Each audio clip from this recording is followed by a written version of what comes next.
I emailed my landlord 11 words.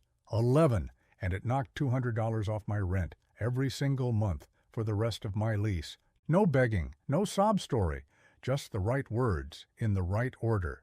Today, I'm giving you the exact scripts, copy and paste ready, that get landlords to say yes.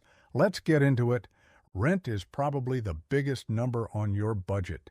Bigger than groceries, bigger than your car payment, bigger than everything else combined, most months. And here's what nobody tells you. That number isn't fixed. You were told it's fixed. The lease says it's fixed, but landlords adjust rent all the time, and for new tenants, for renewals, for anyone who simply asks the right way. If you're paying $1,400 a month and you could talk that down to $1,250, that's $1,800 a year back in your pocket. That's a fully funded emergency fund. That's 2 months of groceries. That's real money sitting in a conversation you haven't had yet. I'm not a real estate agent, and I don't manage properties. What I am is someone who's negotiated rent down 3 times across 3 different leases using the same basic framework each time. I'm going to give you that exact framework right now. Timing is everything. The words you use matter less than when you say them. Landlords are most flexible at 2 moments, right before they'd have to find a new tenant, and right when they're deciding whether to renew you.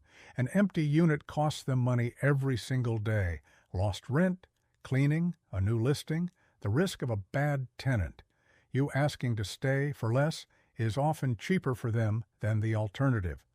If your lease renewal notice usually goes out 60 days before the end date, that's your window. Reach out 7 to 10 days after you get that notice, early enough that they haven't already started advertising, late enough that they're actively thinking about turnover. Here's the mental shift.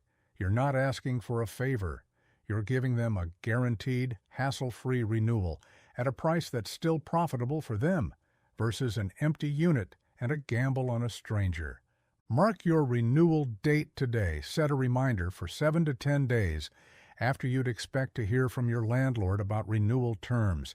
The market comparison script, data beats emotion every time in a negotiation. Before you say anything, spend 20 minutes on Zillow, Apartments.com, or Facebook Marketplace, and pull 3 comparable listings, same bedroom count, similar square footage, similar neighborhood, that are priced lower than what you're paying. Here's the actual script. Hi, landlord name. I wanted to reach out ahead of my lease renewal.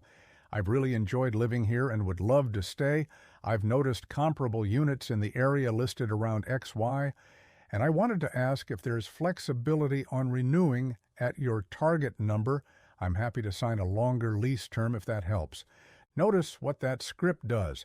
It states a fact, makes an ask, and gives something back, a longer lease term, all in 4 sentences. No apology, no long explanation, just a clear trade.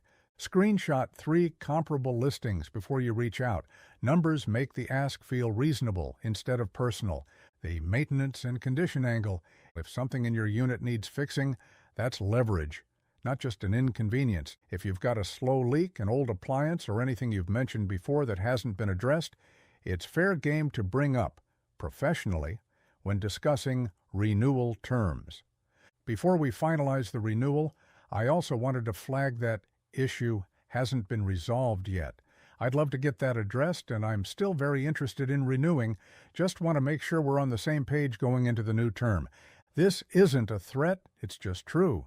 Landlords would rather fix a small problem and keep a tenant than lose a tenant over something they should have fixed anyway.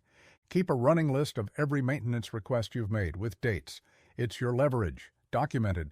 The longer-term trade.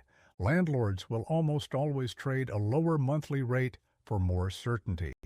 If a lower rent number is your main goal, offer something in return, an 18-month lease instead of 12, auto-pay enrollment, or even prepaying a month in advance. Certainty is valuable to a landlord.